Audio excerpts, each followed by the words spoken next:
Abituriyentlər, bugün sizlərlə bərabər 9-cu sinif buraxılış imtahanında qrammatika sualları olaraq düşə biləcək tiplərdən 20 sualın izahına baxacağıq. İlk sualda possessive case yəlik hal istəyir.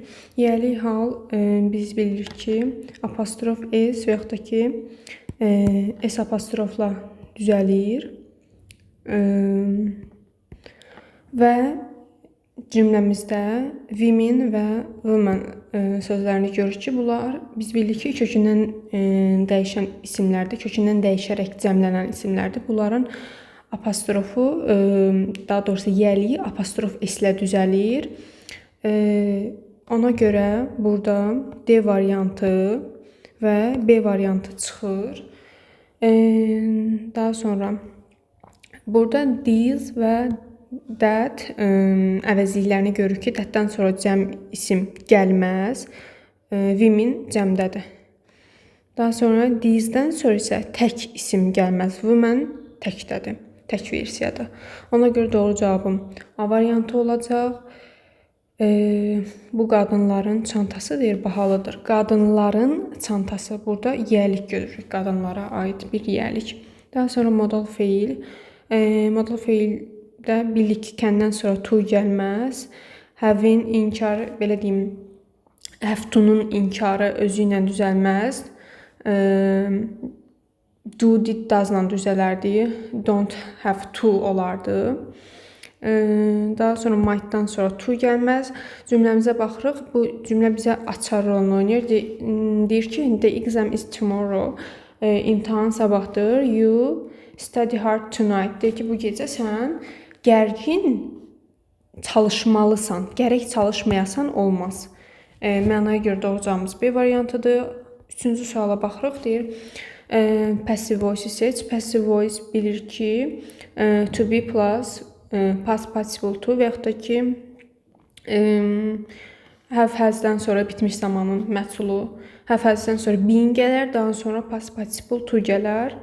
Bura baxırıq, to be var, amma verb ing-dir, feilin üçüncü forması deyil. Burada da to be yoxdur. Doğru cavabımız C variantıdır. Görürsünüz to be-ni, ondan sonra past participle to-nu, yəni feilin üçüncü forması, verb 3. Doğru cavabımız C variantıdır. D variantında da to be yoxdur. Y variantında has gördünüz, finished gördünüz. O indiki bitmiş zamandır, aktiv forma. Passiv forması been ilə düzələrdi. Doğru cavabımız oldu C variantı. Daha sonra choose the correct option. Doğru fikri seçməyimizi istəyir. Bayı gördük. Bizdən buradan məhculluq tələb olunur. Məhculdakı bildik ki, az öncə dedim, to be plus verb 3 yaxud da ki, past participle to ilə düzəlir. Burada doğru forma B variantı uyğun deyil bu formaya. A, C, D və Y variantı arasında qalmışam. İndi ismimizə baxırıq. Daha doğrusu tamamlığımıza. İsmimiz burada cəmdədir. Cəmdə isə is olmaz, was olmaz. Y variantı isə verb 3 qaydasına görə uyğun deyil. Delivered. Bizə delivered id ilə olan forma lazımdır. Yəni feilin üçüncü forması doğru cavabımız C variantı olacaq. Daha sonra deməli 5-ci sualla davam eləyirik. Burada deyir ki, it's a very secret matter. Deyir ki, bu sirli bir şeydir. Sirlidirsə, you tell anyone about it. Heç kəsə bunu haqqında deməməlisən. Deməli, have to deməlisəndir, must deməlisəndir, can-dən sonra to gəlməz, bu yanlışdır. Don't have-in to'su yoxdur, forma olaraq yanlışdır. Məna olaraq doğru gələn cavabım C-dir. Sən bunu heç bir kəsə deməməlisən. Daha sonra 6-cı sualdan davam edirik.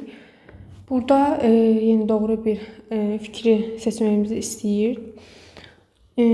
Burada boşluq var. Boşluqdan əvvələ baxırıq. Zaman uzlaşması, is, are, was, were. Bunlardan ya tək olan is, was seçiləcək, ya da ki, are-dan were seçiləcək cəm olan versiyada.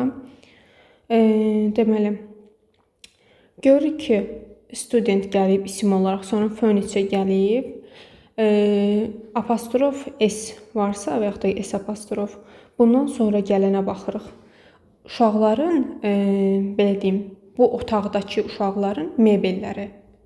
Burada mebel sözü sayılmayan isimdir. Sayılmayan isim isə is və was tək xəbərlə uzlaşar. Ona görə doğru cavabım 1-3 olacaq. Deməli, burada uşaqların mebelindən söhbət gedir. Deyərsiniz ki, axı student cəmdə idi, uşaqlardan söhbət getmir. Uşaqların mebelindən söhbət gedir. Deyək ki, bu mebellər taxtadan düzəldilib. Yəni uşaqlardan söhbət getmədiyi üçün furniture-yə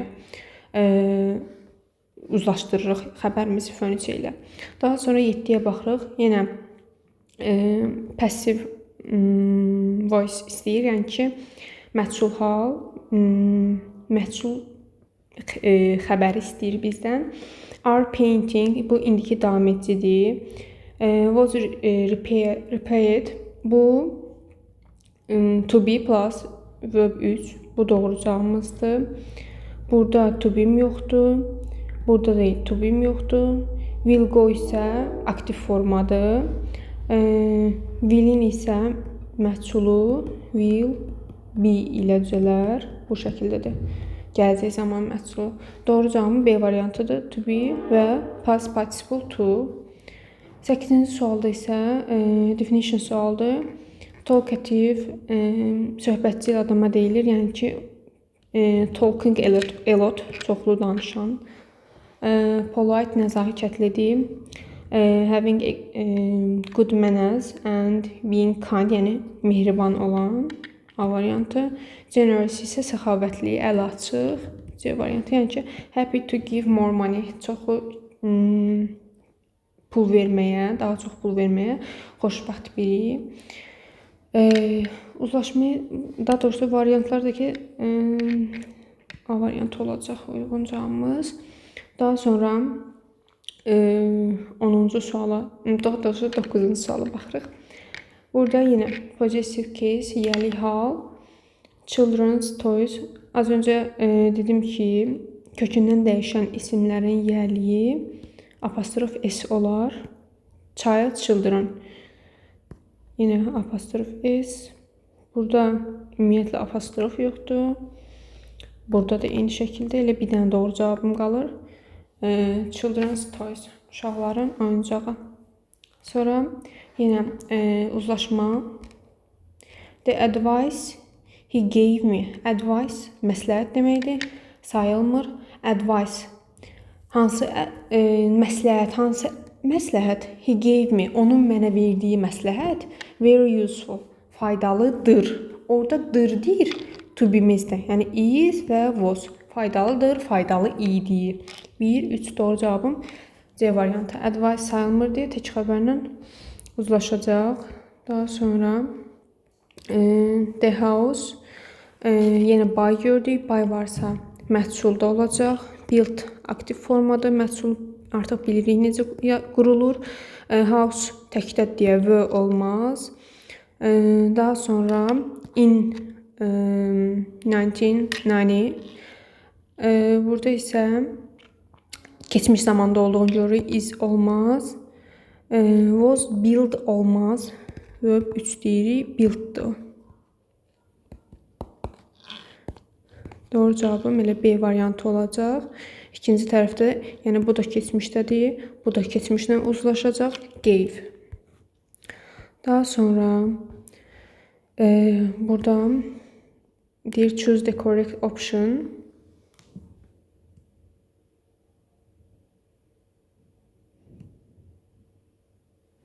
Deməli, deyir ki, dedik find my keys. Sən deyir mənim açarlarımı, burada indi boşluğu sual sözü ilə doldurmalıyıq.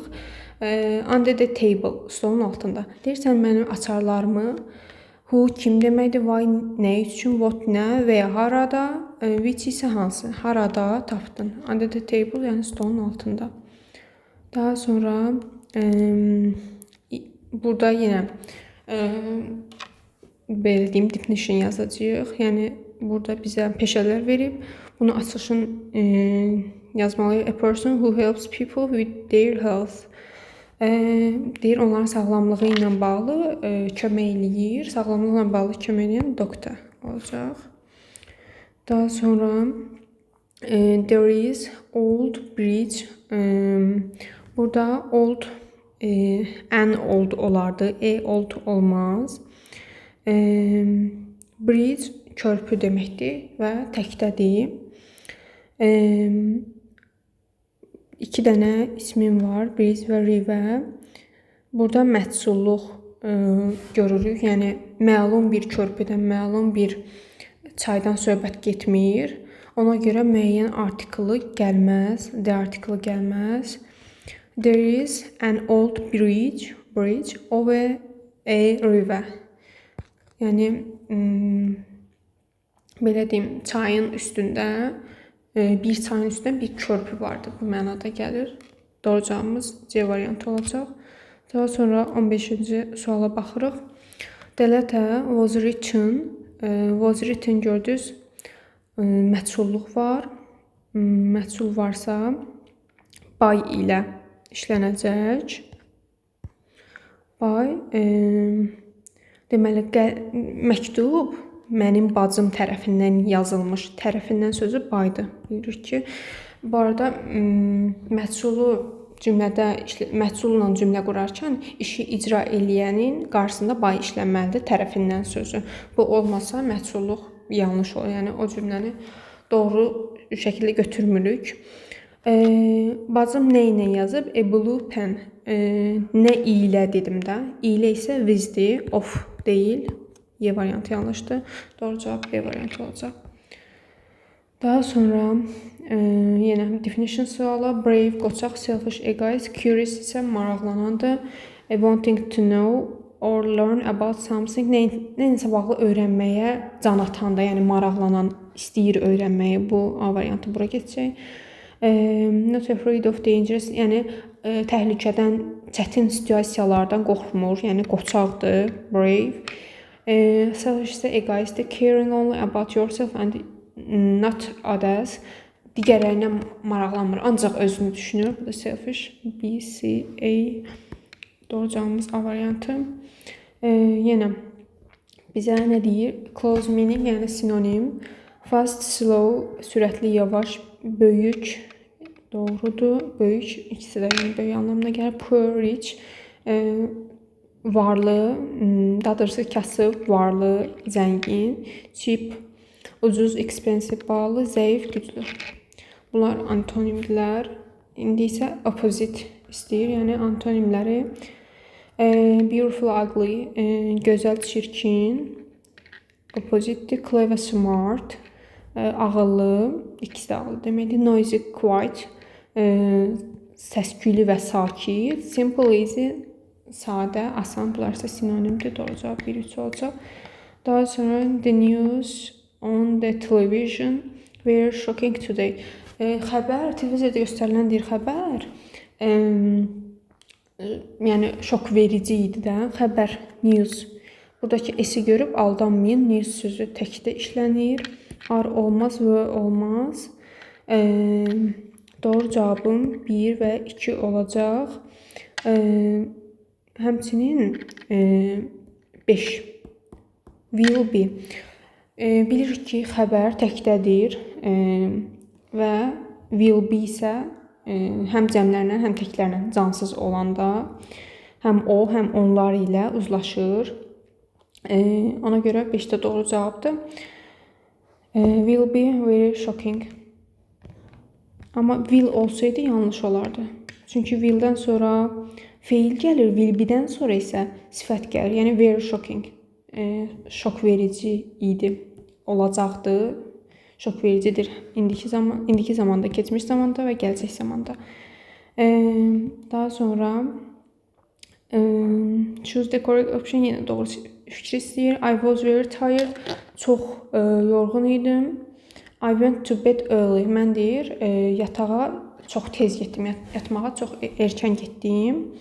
Bat amma deməkdir. Mən çox yorğun idim, amma erkən getdim olmur. Çünki mən çox erkən getdim. Beləliklə mən erkən getdim. Doğru cavabım C variantı olacaq. Çünki yenə deyim, məna ilə düz gəlmir. Or ya da deməkdir. That isə ki deməkdir. So isə beləliklə. Beləliklə yorğun olduğum üçün yatmağa erkəndən getdim. Belə dəyərli abituriyentlər 20 sualın izahına baxdıq. Sağ olun, salamat qalın.